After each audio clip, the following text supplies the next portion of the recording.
अविनाश जाधव यांनी एक याचिका ही मुंबई उच्च न्यायालयामध्ये दाखल केली होती आणि त्यानुसार जे बिनविरोध निवडून आलेले आहेत त्यांच्या संदर्भात ही याचिका होती, त्यांच्यावर स्टे आणावा अशा संदर्भातली याचिका होती। आता या संदर्भामध्ये आपल्याशी बोलण्यासाठी अविनाश जाधव आहेत। नेमकं या याचिकेचं पुढे काय झालं ते आपण जाणून घेणार आहोत। सर, ही जी याचिका तुम्ही दाखल केलेली होती या याचिकेचं पुढे काय झालं, त्याची सुनावणी कधी आहे? 2-3 याचिका दाखल आहेत। एक माझ्या नावाने आहे, एक आमचा अजय जया म्हणून इथला सामाजिक कार्यकर्ता आहे त्याच्या नावाने आहे, आणखी 1-2 पुण्याच्या लोकांच्या नावाने आमच्या सगळ्या याचिका या आहेत। आणि उद्याची जी आहे अजय जयाच्या नावाची याचिका, हिला कोर्टाने उद्या सकाळ सकाळ आम्हाला वेळ दिलेली आहे आणि खात्रीने सांगतो की कोर्ट याच्या बाबतीत आम्हाला योग्य तो न्याय देईल। आमची मागणी वेगळी आहे की तुम्ही जर नोटा ऑप्शन आहे तर या माणसांना निवडून आले म्हणून ॲडव्हर्टाइजमेंट कशी करू शकतात, ही त्या मतदाराची फसवणूक नाही आहे का? तो या बाबतीत कोर्ट उद्या आम्हाला सकारात्मक न्याय देईल अशी अपेक्षा आहे मला। उद्या कधी आहे, कोणासमोर सुनावणी आहे आणि या सुनावणीला कोण रिप्रेझेंट तुमच्याकडून करणार आहे? उद्या मुख्य न्यायाधीश आमच्याकडनं मुख्य न्यायाधीशांसमोर ही सुनावणी आहे आणि विनय उतेकर म्हणून आमचे ॲडव्होकेट आहेत, ते तिथे उद्या उपस्थित असतील। मागची जी तुमची याचिका होती त्या संदर्भात असीम सरोदे स्वतः यामध्ये इन्व्हॉल्ड होते आणि ते देखील म्हणजे तुमचं पिटिशन बनवणं वगैरे त्यांच्याकडून झालं। असीम सरोदे त्या याचिकेवर खूप काम करतात। आम्हाला कोर्टाने 19 तारीख त्यात दिली होती।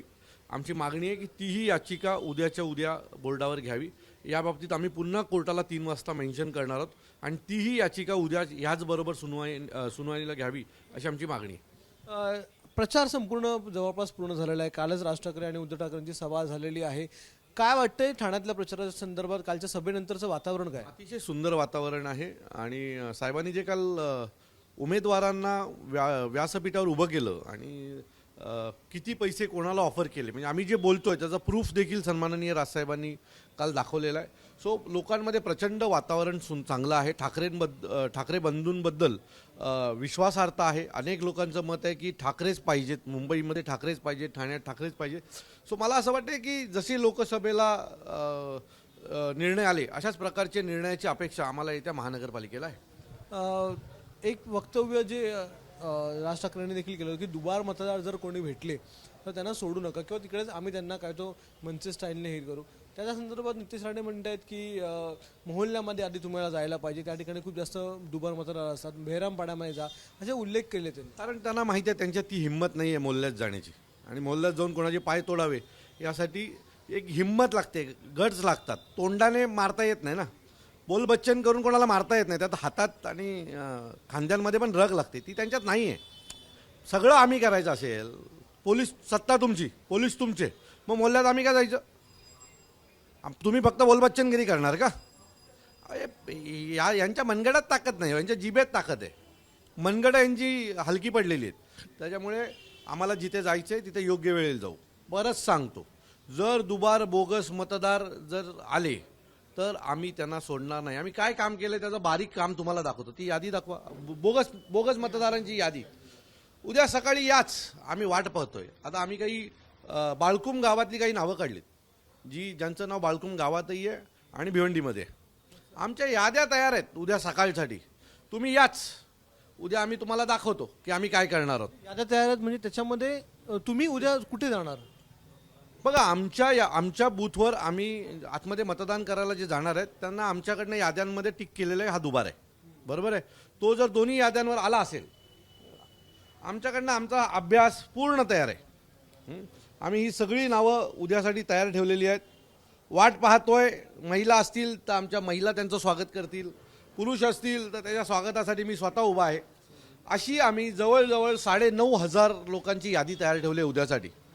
ह्यातले जे जे आमच्या हाताला लागतील त्यांचा उद्या कार्यक्रम आम्ही नीट करू आणि याचा मागच्या काय आम्हाला दहशत माजवणं आमचा उद्देश नाही आहे। उद्देश आहे की जी मुलं वर्षोनवर्ष मेहनत करतायत, तुम्ही पैशाच्या जीवावर जर त्यांचं करिअर खराब करणार असाल आणि दुबार मतदारांच्या जीवावर तुम्हाला आता लोकांना तुम्ही नको आहात, तरी सुद्धा या दुबार मतदारांच्या जीवावर जर तुम्ही लोकांवर लादले जाणार असाल तर अशांना आम्ही सोडणार नाही।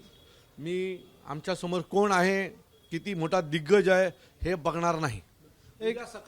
परवा सकाळी 6 वाजल्यापासून तुम्हाला बातम्या यायला सुरू होतील। एक शेवटचा प्रश्न विचारतो. काल जी महायुतीची सभा झाली शिवतीर्थावर, शिवाजी पार्कवर, आणि परवाच्या दिवशी एक सभा झाली होती जी राष्ट्रपती उद्धव ठाकरे यांची, दोघांमध्ये कंपॅरिझन केलं जाते, अनेक व्हिडिओज देखील व्हायरल केले जातात. तुम्हाला परत सांगतो, मुंबईचं वातावरण हे खूप बदललंय. म्हणजे तुम्हाला कालच्या सभेचं वैशिष्ट्य असं होतं की आम्ही कधीही शिवाजी पार्क भरू शकतो एवढी आमची ताकद आहेच, लाखभर लोक आणायची. पण परवाची सभा फक्त मुंबईच्या लोकांनी भरली होती. याच्या आधी सभेसाठी आमच्या लोकांना येणं जाणं सोपं व्हावं यासाठी आम्ही गाड्या द्यायचो. आम्ही कुठलीच व्यवस्था न करता तो मैदान हा फक्त मुंबईतनं भरला होता. म्हणजे ठाण्यातनं जर कोण 3 माणसं गेली असेल तर मी, अभिजित पानसरे आणि राजू पाटील, बाकी सगळी माणसं ही प्युअर मुंबईकर ती सभा ऐकायला आली होती.